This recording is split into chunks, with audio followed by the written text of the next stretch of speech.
Joining me today, we have Abe Miller. He is the co-founder of Uncle Arnie's, which is a new emerging amazing brand out of California. We know that beverages in the industry are really skyrocketing ever since the pandemic hit. Their popularity has just soared. And this brand is really leading the way when it comes to cannabis beverages. So Abe, thank you so much for joining us today. Thanks. I'm excited to be here. It's always a great time getting an opportunity to talk about cannabis beverages and Uncle Arnie. So, Right, never a bad time. no. Can you tell our audience a little bit about, your background? How did you get started in the cannabis industry? Everyone's got a story. What's yours? So I actually got into the legal cannabis industry in 2017. I've been using cannabis longer than I have not been using cannabis at this point in my life. I started consuming when I was 13, 14 years old. The first time I ever smoked pot was on a trip to Portland, Oregon to go visit my older brother, and ended up snagging a bowl from one of his roommates and smoking out of a bowl. And that was my first experience to cannabis. And I've been dabbling in and out of the legacy market for that time, basically until I was about 21 years old, roughly. And I started working with a company called Zoomies for a while. So I'm from Florida, born and raised, sold cannabis while I was there, gotten a couple hiccups with the police a couple of different times, and ended up getting out of all that bullshit when I was 21. And I ended up moving over to Portland, Oregon to go work for a company called Zoomies. And that's where I really started my sales and sales management, retail experience. And then through the years of growing there, I ended up meeting Cameron Forney, which is the founder of Select Oil. And my roommate at the time was actually working at their production facility, and they needed strong managers. And, I heard the whole pitch and the whole play, and wasn't really sure if I wanted to leave my job of 5 years that I emotionally was invested in to kind of go towards this thing that I've already been in trouble so many times for. And I had a conversation with my mother. She's the backbone of me. It still is. And she was like, "You're an idiot for not doing this. You're 24 years old. There's nothing for you to lose at this point. You really need to be exploring." And I quit my job and ended up moving to Sacramento in October 2017, and started as a production formulator for Select and a production manager, and did all the formulations for their carts in late 2017, early 2018, and then was leading all their production staff, and then transitioned over to supply chain management for them, and left February 2019 and started my own consulting firm called White Market Solutions. And was basically 2019 was the year of the brokers. So I was one of those brokers in the WhatsApp chat that you would hear about, and ended up meeting one of my partners at a dispensary opening. And 2 months later, he brought me into Fly Beverage, and we started Fly Beverage in a month in January. I just actually had my 3-year anniversary last week, which is pretty epic. And over the 5 months of us getting to know each other, building out the idea, we launched Uncle Arnie's May 2020, and the journey began and started there. It started at the beginning of COVID, so I'm sure what an amazing journey it's been. Yeah, right when lockdowns actually happened, I wasn't able to go anywhere or go into any dispensaries or visit anybody. So I was cold calling people from my home, fingers crossed that they were going to pick up a cannabis beverage. At the time, in 2019, nobody wanted beverages, and it didn't make sense at all. Nobody believed in it. They were slow sellers in the store. But we were able to penetrate 50 doors our first month, and scaled into roughly about 150, 200 shops our first year. So people really picked up on it. Wow. Well, where there's a will, there's a way. Tell us a little bit about the rise of cannabis beverages. I agree. They weren't so popular a few years ago. Now they're becoming more popular. Tell us a little bit about their shift. Yeah, I think, over the time, smoking's just been on the decline as a whole. I'm a flower smoker by heart personally. So this is to all those flower smokers out there and beverage people that, have a different view about flower. I smoke weed all day, every day, and I dab and then I take edibles. But as I get older, like I'm trying to find better ways to start mixing my cannabis in all together and actually consuming less cannabis and combustion. And through that, it's just been a decline for cannabis, even smoking cigarettes too, as well. I think last year they posted a study that now more people consume cannabis than they do cigarettes.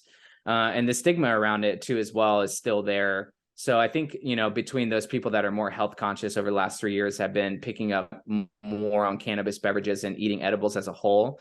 And people are just not consuming alcohol as much too, as well. 1 out of every 5 people actually participated in dry January this year for actually taking abstinent from alcohol. And over time too, as well, over the last 3 years, consumers are just more curious about how to consume cannabis, and that there's other things than just the traditional gummy that live in this space, and even brownies and cookies. I was at a dispensary a couple months ago at Rosemary Jane in downtown Oakland. It's the first like cannabis beverage specific on-site consumption lounge. They have an edible only license. And it was interesting to even hear Ryan's thoughts on edibles as a whole. He's was one of the first purchasing managers for Harborside and transitioned over there as the acquisition happened. And he was even telling me how people just weren't buying brownies and cookies and stuff like that anymore, and how he was going to stop purchasing those and start focusing more on beverages and gummies and, that brand Tusumi that's making all those edible snacks. So, I think over the last 3 years, people are just finding new ways to consume and are just trying to find less ways to combust and more ways to eat cannabis or drink cannabis.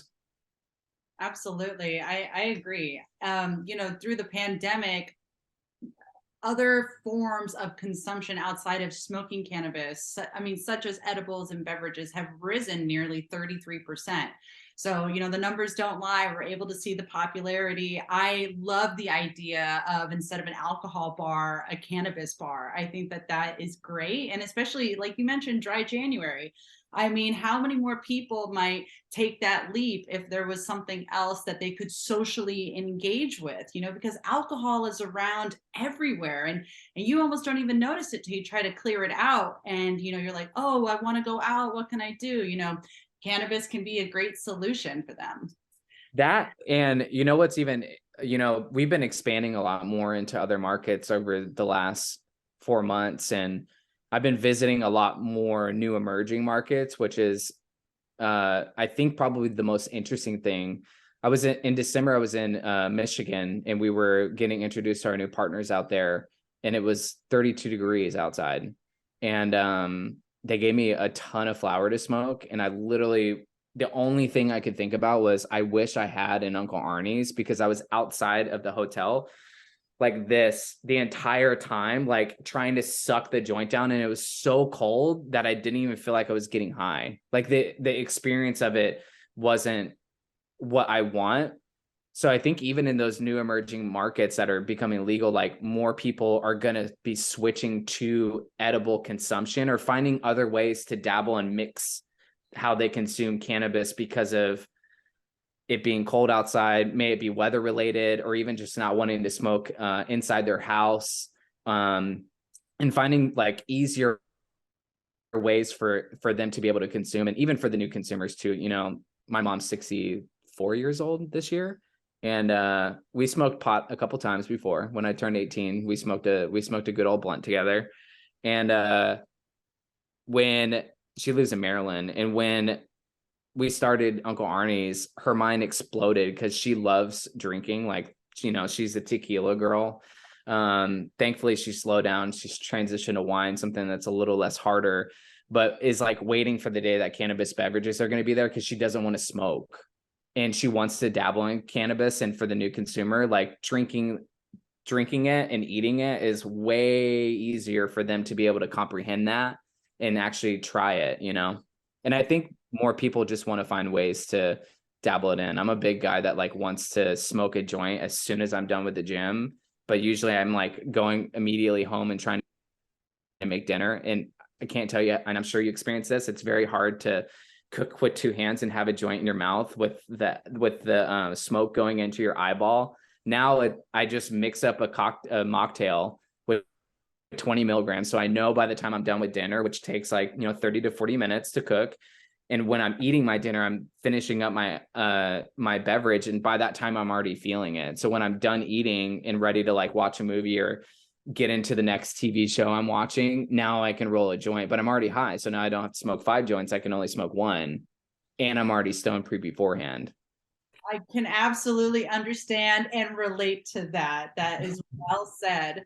So when it comes to, Uncle Arnie's, the brand rising to popularity, I mean, you guys have quickly gotten yourselves, the number one selling position for cannabis beverages in California. Can you tell us a little bit about that journey to popularity? What was that like?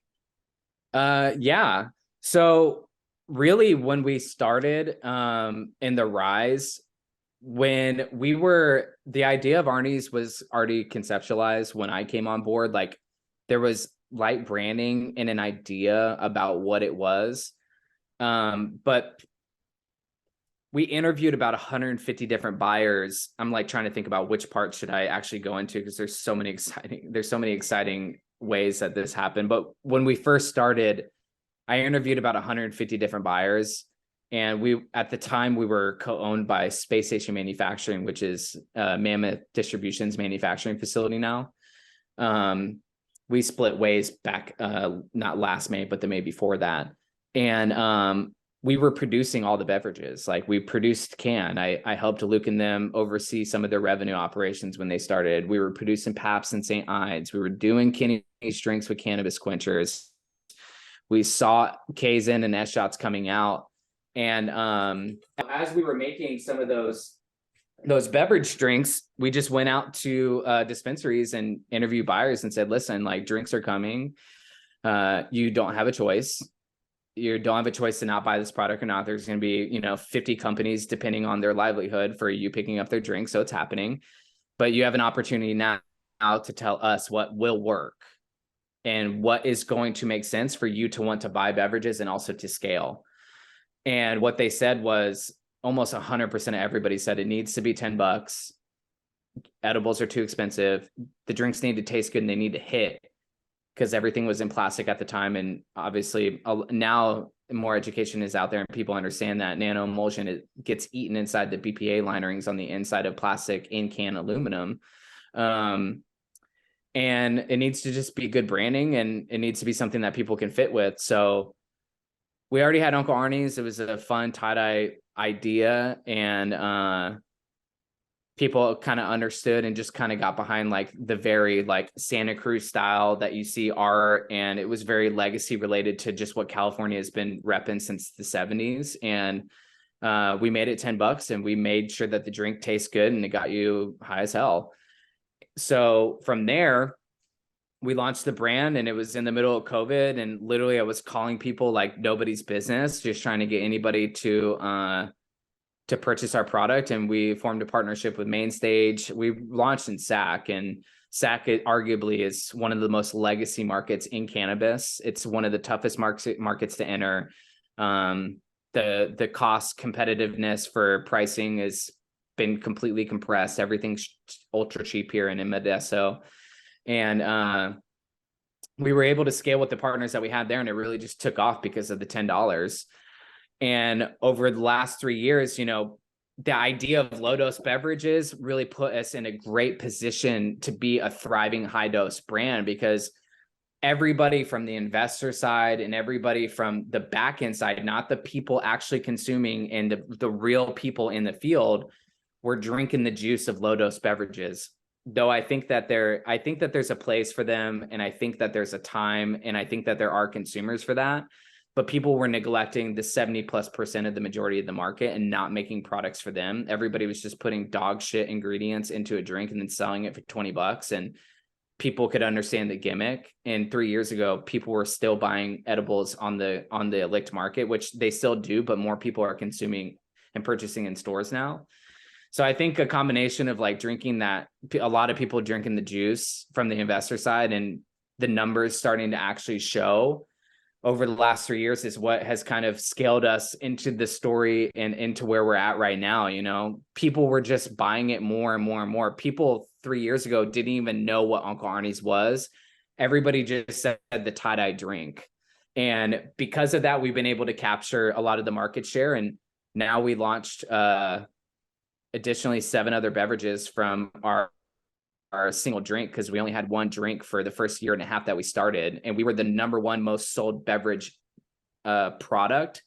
I think we were like number 6 as a beverage brand back then, or like number 8, but we were the #1 selling drink. And we just continued to push the theory of low cost, of affordable and accessible, and having a quality product. And it's what's gotten us to the place where we're at now, which is having more SKUs, people actually believing in beverage, because that was a huge thing. Was nobody, besides the great idea of having a $5 wholesale 100 milligram product, like buyers were stoked on that, but there was still fridge issues. There was still, everybody made the excuse until the numbers finally showed.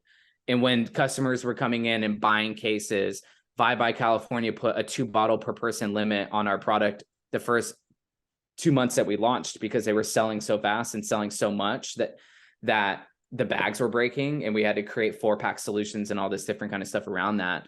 So I think a lot of the combinations of all that is like what has gotten us to the #1 selling. And I think people just believing in the brand, and people actually believing in beverage now, us being able to create 8 formulated SKUs that actually taste good and are consistent every single time. If you pick up an Uncle Arnie's down in San Diego and cookies, and if you buy an Uncle Arnie's all the way up in EcoCan up in Humble, it's going to be the same. It doesn't matter if it was produced 6 months ago or if it was produced last week. The potency is still 100 milligrams of THC, a little bit more than that actually, because of the variant, and it's going to hit you every single time. So. Well, I mean, that's amazing. And obviously you've built a successful brand. People are enjoying the beverage. It's the #1 indicator if it's going to work or not, is if people still want to buy it. So now, Yeah. naturally, as an entrepreneur, a business owner, our mission at the end of the day is to grow and expand. And so you are actually going through a crowd fundraising experience right now. You had a successful raise from private investors, over $4 million that you've raised. Like, tell us a little bit about the crowdfunding and, about your previous capital raises. Yeah. So everything's just been through friends and family, and through our own individual network, and all of us too as well. So at least for the last, 3 years, it's just been people believing in the vision, and us shamelessly asking anybody and everybody if they have a couple grand that they want to throw in. And as we need to continue to obviously raise money, we're just in this position now where we're trying to do something a little bit different. The markets are not easy right now, given the state of the economy. And we were trying to find unique ways to be able to raise capital so we can continue to just expand nationally, provide the SKUs that we have and invest in those, and also invest in new product development. So crowdfunding was an idea that I brought up to our team a couple months ago.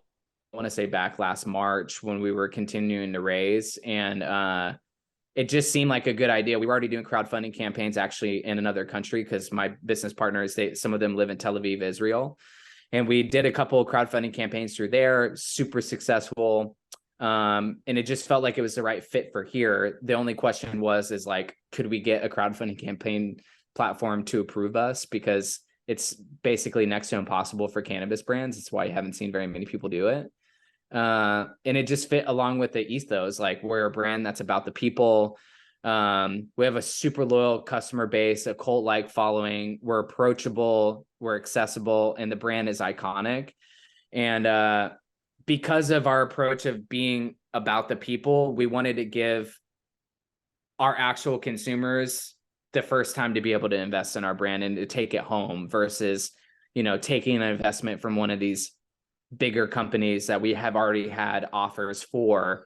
But it's almost like selling your soul in a way, and selling too big of a portion of your business too early on. So we wanted to take it this way and give anybody and everybody the opportunity to actually invest in our company for as little as $1,000. Our crowdfunding campaign is going on until the 28th. So that's this Friday. People can head over to unclearniesinvestor.com. There is also a link if you just go straight up to unclearnies.com. And if you also go to seedinvest.com too as well, you can find our profile there. We've already raised about $331,000 to date so far. And we have a couple more days for people to get in. So all of our pro formas are on there. Our investor deck's on there. You can see all our financials as well. There's a LinkedIn profile, click in so you can check out everybody and suss us out to make sure that, we're legit and we're not just some weird people on a website trying to raise cash. And everything's an accredited investment through seedinvest.com. So everything's legit through there. Okay, fantastic and very reassuring. And thank you for calling that out, because we don't want to have smoke blowing up, our rears. So sometimes it's weird, right? Like you're like investing thousands of dollars through a website. Like how legitimate is this? But it's a regulated website through the SEC, so it's an accredited investment platform. Excellent. And so, we're in a brand new year here, 2023. What can investors look forward for the brand this year? Well, we're going to be expanding into Michigan and also Nevada, nearing the end of 2023. I mean, it's probably going to happen sooner than that. We've already started the relationship with Michigan. Things have been going quickly there. We're just kind of waiting for the stability test process to be approved. And then, we're off to manufacturing, and we just inked a deal in Nevada, and we're going to be producing there near the end of the month of next month. So I'm actually going to be flying out there in a couple of weeks with my president, and he also runs our operations too as well, to kind of get things rocking and rolling over there. And we're already starting to have conversations with retailers, and there's some other states too as well that we'll probably be expanding into this year, but I'm just going to keep those on hush because nothing's said until the ink is signed. So right, so the ink is dry, nothing is set in stone. I agree. Yeah. Talk a little bit, before we get too far off the topic of numbers. I mean, when it comes to investment, obviously people want to see a return on their money. They want the brand to be successful. Can you talk to us a little bit about the financial growth over the last few years? What do the numbers look like in 2020? What do they look like even last year? Yeah. So our first year we did $400,000 in sales. And then the second year we did 1.3. And this year, we actually ended up closing off at 2.6 million. We're in about 500 stores right now, and we're projected to do about 6.7 this year. And that's with all of our new states also too as well. So we've been able to start a partnership with Herbal here in California. And they've been one of the leading distribution companies for the last 5 years in the cannabis space. And they've helped some of the largest brands like Guy and Paxstone and Raw Garden and Select, and the list could go on. So we actually connected with them and signed a deal with them in October. And we've been able to rapidly grow with them and explode. So just the first 90 days, I think we did roughly like 50 new doors the first 90 days, and we're trying to do 100 this quarter. And it's really, I mean, just last month alone, being able to provide the support with them, we grew 22% in December, which is unheard of for any cannabis brand, and beverage specifically, because every buyer for the last 3 years has been telling me beverages don't sell in the wintertime. And I've always been calling bullshit. And here we are now growing and having one of the largest in consumer sales months for beverage as a whole.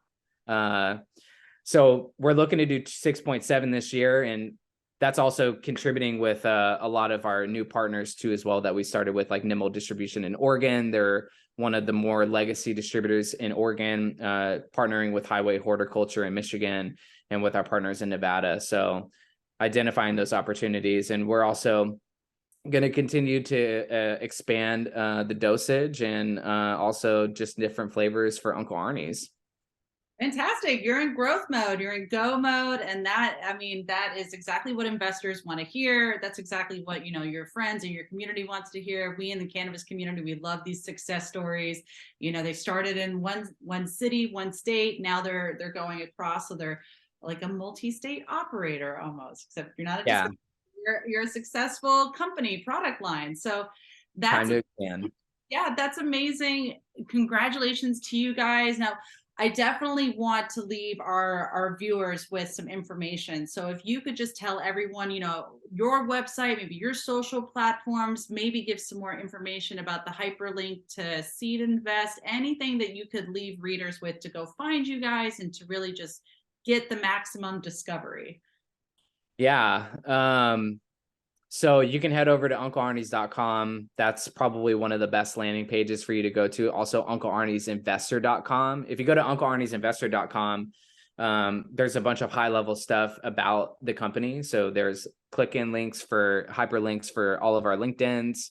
You can get to meet some of the team there, like some of our sales director, Gabby, our strategic account director, DJ, and Ed and Christine, and all of our amazing employees, and check out all of the executives. It also shows the growth that we've had month over month. And if you head over to seedinvest.com, and if you look on their page, you'll also be able to see the Uncle Arnie's platform on there. And you just click into the platform, and there's going to be our data room, all of our projections,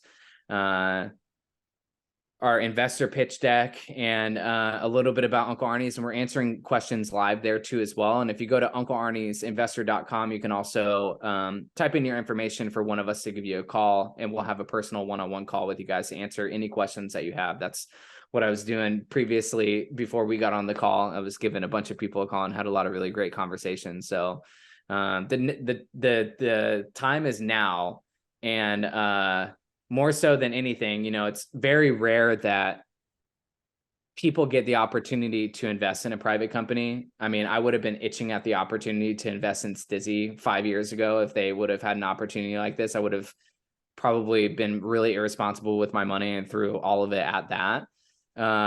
So I think that this is a great time for people to just get in from a private side of things. You know, this is where Gary Vee made all his money with Twitter, right? And all these other success stories that you hear for entrepreneurs, but more so to be a part of the journey with us. We have investor calls usually once every quarter, and we send out email updates every month. So you're always getting constant feedback and updates from us to make sure that, you know, you're aware of where your money's going and trying to keep you involved. And just head over to seedinvest.com, and that's where you'll be able to find the best information, and unclearniesinvestor.com to schedule some time with us.